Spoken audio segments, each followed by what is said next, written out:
لا شك أن هذه المباراة تجذب الانتباه وتخطف الأضواء حولها من كل مكان. نتحدث عن مباراة صعود قد يحسم إذا تحقق الانتصار في مباراة اليوم. الخيارات الأخرى مرفوضة بالتأكيد. هذه هي متعة كرة القدم، الأجواء المشتعلة في المدرجات. كل شخص يتمنى أن يكون من بين هؤلاء المشجعين، أن يكون جزء من هذا الجنون. أين أنتم؟ لماذا لم تحضروا لتعيشوا هذه الأجواء؟ شيء غير عادي يا جماعة. نؤكد للمشاهدين أنه لم يفوتهم الكثير لأن المباراة بدأت للتو. يجب على الفريق الإيمان بحظوظه، يجب عليه تحقيق نتيجة إيجابية.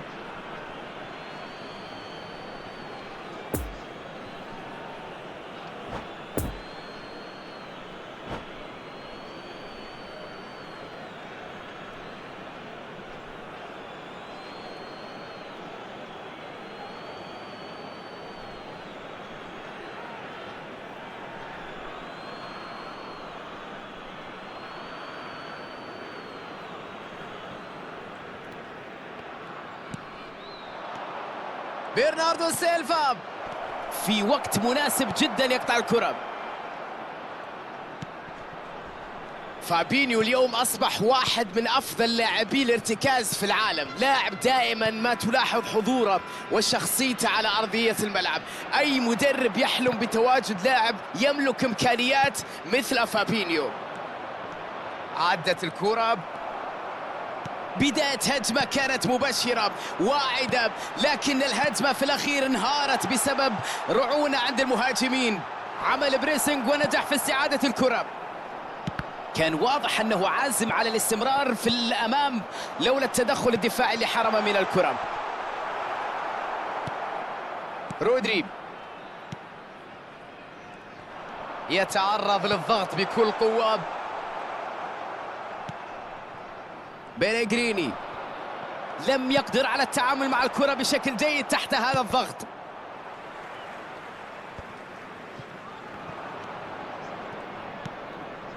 نيمار، موكيلي، نيمار، عرضية من كرة رأسية في أفضل مكان، لكن النهاية لم تكن ناجحة.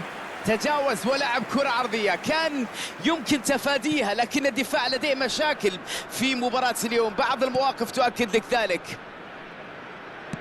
يلعبها لمنطقة الخطر. تدخل جميل واعتراض أجمل، والآن لديه فرصة. ضغط يستمر، تحولت بعد ذلك إلى ركنية. فرصة قد تكون مهمة الآن. الركنية الأولى في المباراة.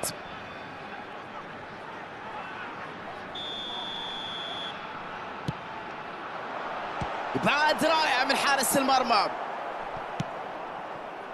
الآن فرصة لهجوم معاكس. تحول سريع في الملعب. كرة من جهة اليمين. قد تكون هذه فرصتهم.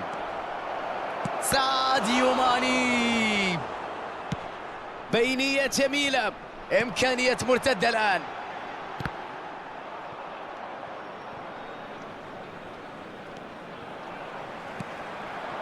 الآن فرصتهم للمرتدة.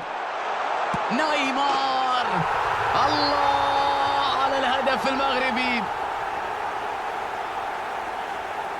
في الوقت الحاسم يظهر أمام المرمى، يأتي بالهدف في هذه الأثناء. الأمور تبدو سهلة في الملعب، لكنها تتطلب أيضا مجهود كبير من اللاعبين ولياقة بدنية عالية من أجل تطبيق هذا الفكر واستغلال الأخطاء والهجوم المرتد في تسجيل أهداف. المغرب هو صاحب الضربة الأولى.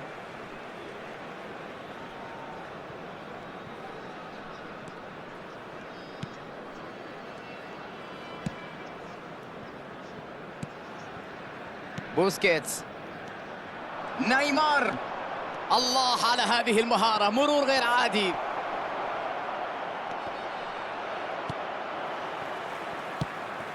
ضاعت الفرصة على الفريق بسبب غياب الحسم في الأمام. مثل هذه الكرات كانت تحتاج إلى سرعة، إلى اتخاذ قرار، إلى ذكاء. أسينسيو يلعب كرة للجانب الأيمن. وكرة عرضية.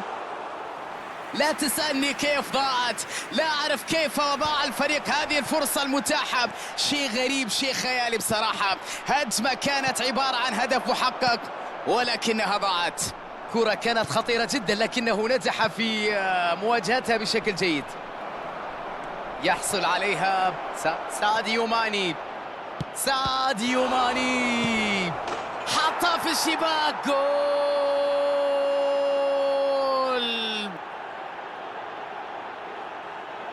تقدم لم يدم طويلا، لم يتهنوا بهذا الهدف. التعادل يعيدنا لنقطة الصفر. التقدم في النتيجة يمكن أن يفيد الفريق على أكثر من جهة إذا تمكن من استغلال ذلك لصالحه جيدا في الملعب. قناص أمام المرمى، يا لها من فرصة، يا لها من نهاية. هذا اللي يقول لك لاعب حاسم. قرأ الموقف بشكل سليم، ردة فعل سريعة جعلته يسجل هذه الكرة. الأمر لم يكن مصادفة بصراحة، الذكاء هو عامل حسم في مثل هذه المواقف. بهذا الهدف، بهذا التعادل، تعود المباراة إلى نقطة البداية. عودة سريعة تجعل الفريق يتنفس سعداء من جديد بعد أن قبل هدف في مرمى يتجاوز هذا الضغط الرهيب. نيمار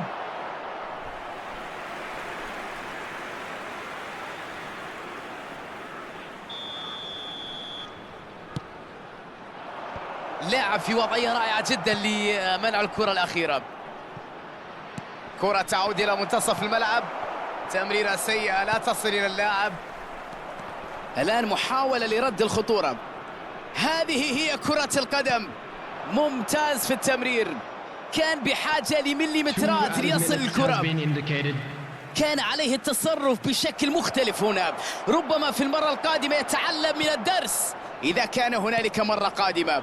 تغيير اتجاه اللاعب على اليمين. بطولة يكون يوم غير عادي. طموحات الآمال موجودة في الافتتاح تكون كبيرة جدا. الكل يبحث عن الانطلاقة القوية، الكل يريد تحقيق اللقب، الكل يحلم، الكل يرسم سيناريو في مخيلته. الجماهير ترفع سقف التوقعات وتدعم اللاعبين. الكل يحلم ويتمنى أن تسير الأمور لصالحه. مع ضربة البداية تبدأ المعارك في الميدان، تبدأ الإثارة في المستطيل الأخضر، وهذا ما نترقبه. أجواء رائعة هنا في هذا الملعب، كل شيء جاهز من أجل إثارة. أسينسيو كرة في الشباك، يا إلهي، كرة في المرمى. ضربة أولى رائعة في هذه المباراة. هذه هي البداية التي كان يريدها، بداية قوية تعبر عن حجمه كلاعب، تؤكد قيمته، تؤكد أيضا أنه راح يقدم مباراة كبيرة وتعطي دفعة معنوية كبيرة للفريق بأكمله. المدرب يعرف أنه مع الضغط يكون هنالك أخطاء، مع الأخطاء يكون هناك مساحات، مع المساحات هناك فرص، مع الفرص هناك أهداف. المغرب له الأسبقية في التسجيل.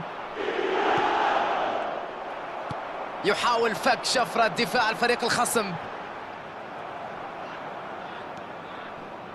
يستعيد الكرة بشكل سريع، والآن فرصة. جنابري ينجح في أن يلعب كرة في صنع فرصة رائعة جدا. جنابري تمركز واستلام كرة كان رائع جدا، لكن أين إنهاء الفرصة؟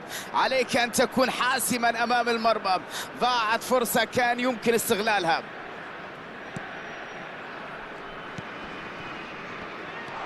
قوية من مبابي. هنا تظهر براعة الحارس في الدفاع عن مرماه. واضح أنه على قدر الطموحات والتطلعات في مباراة اليوم. الركنية الأولى في المباراة.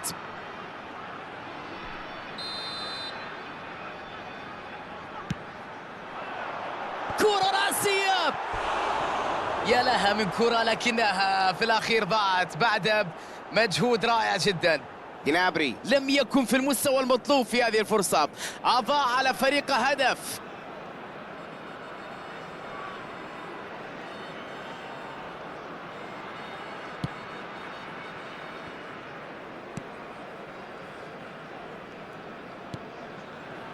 ماركينوس، دي ليخت يفضل إعادة الكرة إلى الخلف.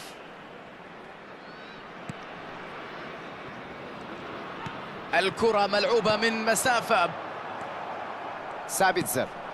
موسيالا. من الواضح جدا جودة الفريق في التمرير. بداية هجمة كانت مبشرة واعدة، لكن الهجمة في الأخير انهارت بسبب رعونة عند المهاجمين. الله، كرة جميلة يستلمها اللاعب. لا تسألني كيف ضاعت، لا أعرف كيف ضاع الفريق هذه الفرصة المتاحة. شيء غريب، شيء خيالي بصراحة. هجمة بيب يتسبب في خطأ.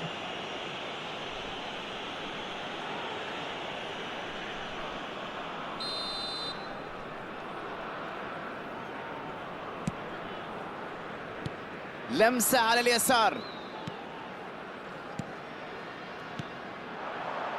سهولة في نقل الكرة بين اللاعبين. وعرضية.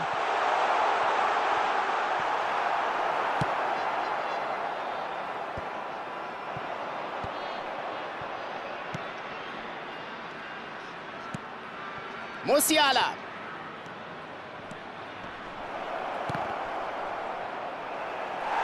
مع الضغط ينجح في استعادة الكرة. كان عليه التصرف بشكل مختلف هنا. ربما في المرة القادمة يتعلم من الدرس إذا كان هنالك مرة قادمة. كرة إلى الأمام. مرت الكرة. هل ينجح في المرور؟ يلعب كرة عرضية. موجود لإبعاد الكرة. موسيالا. موسيالا. كرة عالية فوق العارضة.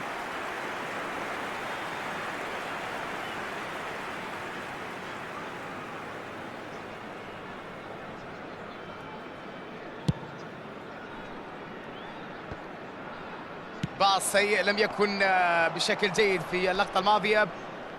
يمر ويلعب كرة بينية، يلعبها إلى داخل منطقة الجزاء وينجح في استعادة الكرة سريعا.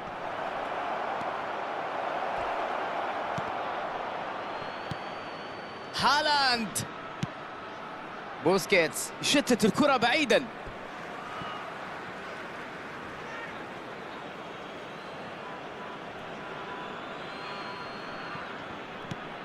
ممتاز في التمرير. ماركينوس يمر بشكل رائع، يستقبل الكرة في وضعية ممتازة. تمركز سليم لقطع الكرة. فاتت ومرت، وصلت إليه. بيرغويس. جنابري. تدخل جميل واعتراض أجمل. فودين. إبعاد الكرة.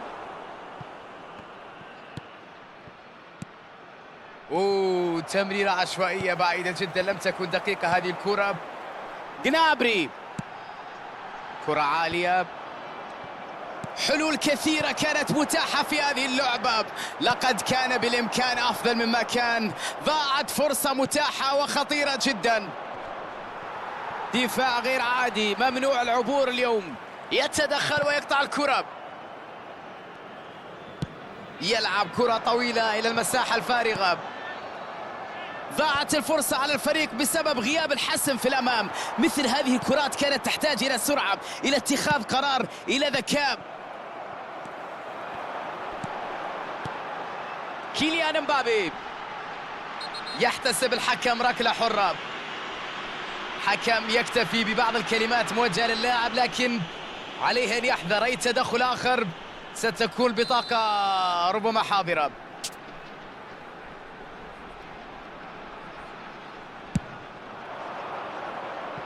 تسديدة لكن الكرة عالية جدا. بيرغويس. تسديدة كان فيها مغامرة، لا عجب أنها ضاعت.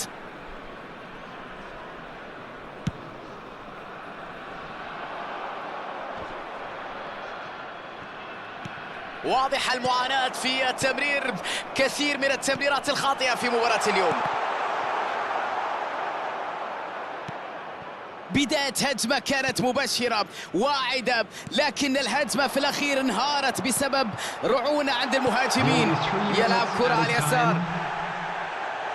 قدم الخصم بابي وينجح في تسجيل الهدف. لا يمكن تحمل ارتكاب الأخطاء في هذا المكان من الملعب. هنا تعرض الدفاع الخطر، تكشف المدافعين، تجعلهم صراحة في موقف صعب. هدفين مقابل لا شيء، واضح جدا للجميع بصراحة. مجريات هذه المباراة تقريبا يمكن القول أنها في اتجاه واحد. جنابري، يا سلام، أداء كبير جدا في مباراة اليوم، ينجحون في إضافة هدف آخر.